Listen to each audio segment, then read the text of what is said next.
Nous sommes de retour dans votre live sur TV Finance. Bonjour à vous si vous nous rejoignez. Comme convenu, nous allons suivre les tout premiers échanges à la Bourse de Paris. Et pour ce faire, je suis en duplex avec Xavier Fenot. Xavier qui est associé chez Interactive Trading. Bonjour Xavier. Bonjour. Bonjour, je vous remercie d'être avec nous ce matin. Un CAC très volatile qui n'a pas encore enfoncé les niveaux de support dont vous nous parliez la semaine dernière. Donc la tendance haussière reste, je dirais, confirmée. Une séance qui sera marquée également par la publication de nombreuses variables macroéconomiques, que ce soit l'inflation en zone euro, les stocks de pétrole et les ventes de logements anciens aux États-Unis, mais également la publication, je dirais, de sociétés, d'entreprises et notamment Netflix. Qu'est-ce que vous en pensez, Xavier? Est-ce que cette tendance haussière sera confirmée aujourd'hui? Alors effectivement, vous l'avez dit et vous l'avez bien rappelé, on est toujours dans une tendance haussière tant qu'on reste au-dessus des 7000 points, ça c'est la première chose. Et la deuxième chose, alors volatile, je dirais pas, c'est vrai que en fait il y a moins de volatilité, mais c'est vrai qu'il y a plus de va-et-vient. C'est vrai que depuis une semaine, on est entre 7002 et 7120. Et voilà, ça fait simplement des va-et-vient, le marché est un peu en pause. Bon, il y a quelques statistiques, vous l'avez rappelé, aujourd'hui, mais je pense que le gros est fait, d'autant plus que sur les taux aux États-Unis, je pense que c'est surtout ça un peu l'indicateur de manière générale, et surtout d'ailleurs ça impacte Wall Street. Les taux américains qui restent quasiment proches des 1,90%, on les a touchés cette semaine, en tout cas hier. On reste au-dessus des 1,85%, ça c'est vrai que c'est plutôt ça en fait qui inquiète, surtout encore une fois les marchés américains, et d'autant plus le secteur technologique au travers donc des valeurs techno qui étaient très bien valorisées, et du coup on est en train de reconsidérer un petit peu tout ça.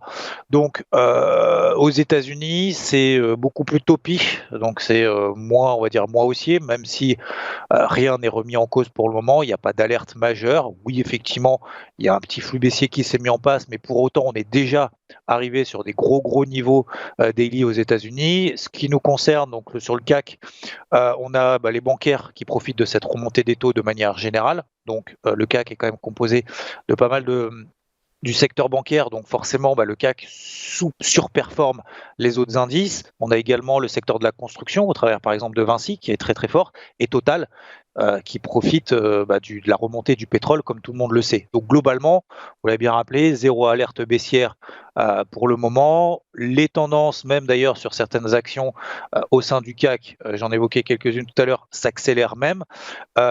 D'autant plus qu'on a un euro-dollar, aussi un euro contre le dollar qui est faible. L'euro-dollar qui avait tenté une percée haussière, on est repassé en dessous des 1,14. Donc ça c'est plutôt profitable à toutes les sociétés, notamment exportatrices de la zone euro. Donc ça c'est plutôt positif, notamment donc pour tous les indices européens. Alors concernant le CAC, il s'arrondit effectivement un petit peu. On a échoué sur les 7003, la borne haute de scan à l'ascendant. Il n'y a pas péril dans la demeure pour le moment, et vous l'avez rappelé, effectivement, tant qu'on reste au-dessus des 7000 points, et cette ligne rouge, c'est la moyenne mobile 50 jours, ça donne un petit point de repère. Tant qu'on reste là au-dessus, pour le moment, c'est positif. Voilà. Donc pour moi, ce sera plutôt une zone d'achat. La semaine dernière, je l'avais évoqué avec vous, donc le même jour, donc c'était tant qu'on restait sous les 7230 points, c'était plutôt un point de vente intraday suite justement à une accélération baissière à court terme. On s'est arrêté pile poil à 7230 points. Je visais plutôt 7000 points pour rechercher des achats avec un meilleur timing d'intervention. On les a pas fait pour le moment et on tient bien sur les 7100 points. Pour cette fin de semaine, il y a deux zones clés très importantes. Les 7100. 7100, c'est l'ouverture d'hier. Dans le jargon, on a fait en open en extrême. Regardez la bougie en fait d'hier. Tout de suite, le marché a ouvert en gap baissier et tout de suite, en fait, les opérateurs ont acheté. Donc ça nous donne en fait une puissance quand même acheteuse à court terme qui est non négligeable. Tant qu'on reste au-dessus des 7100 points, aucune alerte baissière. Il faudra quand même passer au-dessus des 7200 points. 7002, c'est les plus hauts également qu'on a réalisés hier. C'est les plus hauts qu'on a réalisés également en début de semaine. Au-dessus des 7200, 7215 points, très probablement, les vendeurs repartiront dans leur retranchement. Pour le moment, c'est un peu neutralisé entre ces deux zones, vraiment à très court terme, 7002, 7100. Tant qu'on reste au-dessus des 7000 points, c'est toujours positif, même si pour le moment, il y a peut-être un petit peu moins de carburant. Entaché notamment aussi, le CAC est quand même entaché, parce que j'ai parlé du positif, mais il faut aussi parler du négatif. Le secteur du luxe revalorisé également par cette remontée des taux, ça impacte aux États-Unis surtout les valeurs techno, et sur le CAC, ça impacte surtout le secteur du luxe, donc au travers par exemple de L'Oréal. Donc voilà pour ce petit cadrage, 7002 en haut à dépasser pour libérer un nouveau potentiel, 7100 à ne pas enfoncer, mais même si on devait aller à 7000, pour moi ce serait plutôt une zone d'achat. Ok, super. Merci beaucoup Xavier pour votre éclairage. Je rappelle que vous êtes associé chez Interactive Trading.